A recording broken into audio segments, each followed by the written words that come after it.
All right, we're on constraint number 2. We're going to create a sketch on the top plane. Remember, you can choose the plane over here, or you can choose the plane over on the left-hand side. And right there, it says up top plane. We're going to show the constraints. We're going to choose the line tool. We're going to drag and let go, drag and let go, drag and let go, drag and let go. Once we get to that point, we will go and choose our 3-point arc tool. We're going to click and snap, and then click a third time. And my internet likes to lag, so every once in a while it just won't click the way it should. Click and snap, let it out, click and snap, and let it out. So now we have our general shape. We're going to go ahead and unshow the constraints and reshow the constraints just to make sure we have everything. What we want is just coincident constraints. So if we go around here, we see that the arc is stuck to the line on all spots. So it's exactly what we want. If we had something extra, like say we had a fixed constraint right there, we would want to go really quick, right click on that and delete that sketch entity. So that's what can happen if you over constrain your sketch. So say if I tried to make this same line right here vertical and horizontal, that's not something that can happen. It's in geometry, that's impossible. So that'd be over constrained. So you wouldn't want to have those two constraints in there, you'd want to delete one. All right, that being said, we're going to go ahead and we are going to start doing this.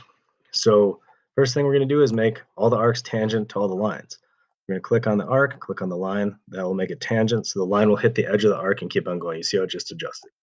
So arc, line, line, arc,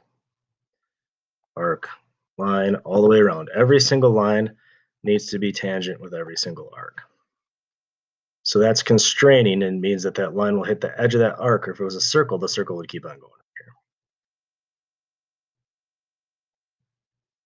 here. And now everything is constrained as far as that goes. So our next step is to make all these lines equal to each other. So we're going to go up to the equal button. This line is going to be equal to this line. This line will be equal to this line. This line will be equal to this line.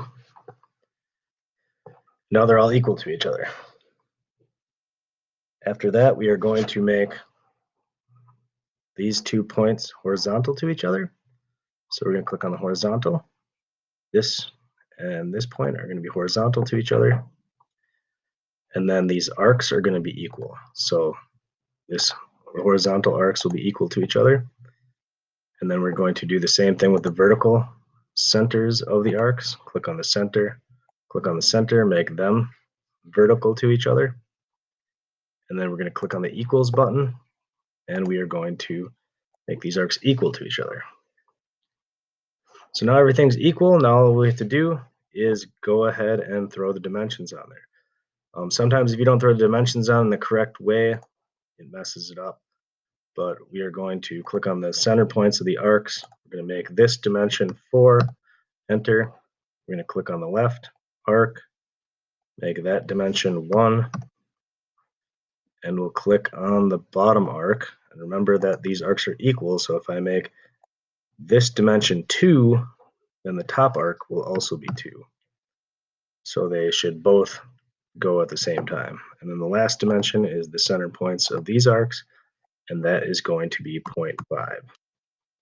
So this is what you should see. This is what it should look like when it's turned in. We need to drag this dimension up a little bit so we can actually see it. And that's what you should turn in. You should have your constraints showing. I should be able to look really quickly and see that you constrained everything correctly and made this shape.